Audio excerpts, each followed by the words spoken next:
नमस्ते दोस्तों, नमस्ते। मैं इंद्र कुमार सिंह। आज हम हैं गौसपुर, टिकरी, मंझनपुर, कौशाम्बी में। हमारे साथ बाबूजी, आपका नाम? राम स्वरूप भैया हैं, जो राम स्वरूप मौर्य, जो अपने बाल्य अवस्था से ही कृषि कार्य में जुड़े हुए हैं। हमने इनको पर्यावरण संरक्षण के विषय में, पेड़ों के विषय में बताया, प्लास्टिक समाधान के विषय में बताया कि प्लास्टिक समाधान। बाबूजी, इन दोनों के बारे में आप एकदम समझ गए। हाँ जी। तो अब हम बात करना चाहते हैं आपके खेती के अनुभव के बारे में। खेती के अनुभव में हम लोग सब्जियां लगाते हैं, केला, अमरूद, ऐसी फसलें लगाते हैं, खीरा वगैरह लगाते हैं, जहां पर हम बेड में तमाम जगह खाली जगह छोड़ देते हैं।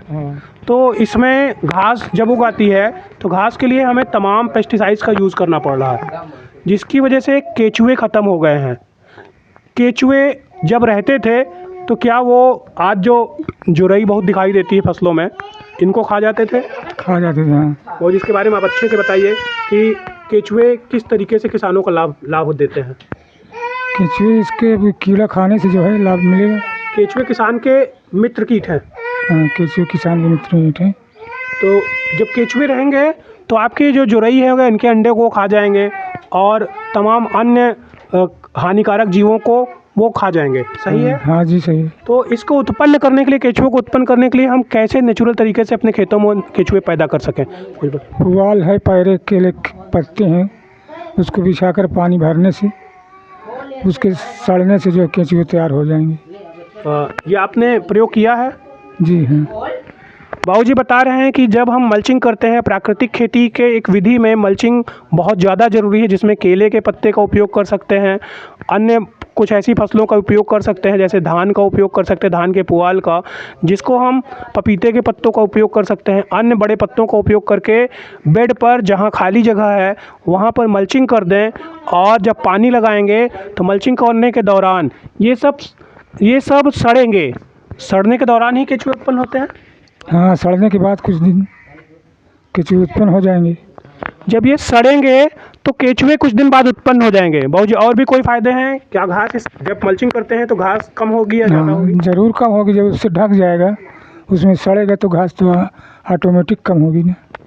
मल्चिंग करने का एक फ़ायदा और है कि घास भी उत्पन्न नहीं होगी, जिसके लिए आप घास की जो दवाएं डालते हैं घास को जलाने के लिए, उसका भी प्रयोग नहीं करना पड़ेगा। जो लोग निराई गुड़ाई करते हैं उनके लिए भी बहुत कम, केवल पौधों के आसपास ही निराई गुड़ाई रह जाएगी। बाकी पूरे बेड पर किसी तरह की दवा या किसी तरह की निराई गुड़ाई की आवश्यकता नहीं है।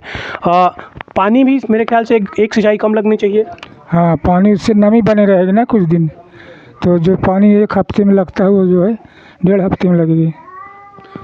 1 हफ्ते में लगने वाले पानी को हम 1.5 हफ्ते तक में पहुंचा सकते हैं।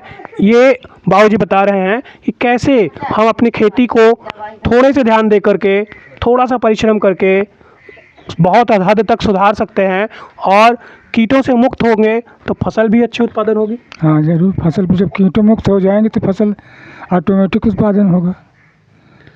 फसल उत्पादन के लिए हमें कुछ मित्र कीटों की भी आवश्यकता होती है जो परागण करें। तो क्या अभी वो हैं हमारे आसपास या वो भी ख़त्म हो गए? अब इतनी जानकारी नहीं। जैसे मधुमक्खी, हाँ, तितली सब तो हैं, परागण यही करते हैं। परागण। तो कुछ मच्छर भी पौधों को नुकसान करते हैं, वायरस फैला देते हैं। इनका इलाज भी करना चाहिए। हाँ, इनका इलाज कैसे होगा? जो पत्ती छेदक और तमाम अन्य वायरस होते हैं, इनकी दवाएं आती हैं। आपको केवल नॉर्मल दवा की ज़रूरत पड़ेगी, बाकी सारे कीड़ों को केचुए खा जाएंगे। दूसरे साल से आपकी फसल बहुत अच्छी होगी। आप किसी भी व्यावसायिक फसलों पर, जहां पर आप बेड में खाली जगह छोड़ते हैं, केला, अमरूद, आंवला, नींबू, करौंदा, खीरा, मिर्चा, आलू, टमाटर, गोभी इत्यादि फसलों पर पूरी तरह से मल्चिंग का प्रयोग करके अपने खेतों को उन्नत बना सकते हैं। बहुत सही है? सही है एकदम।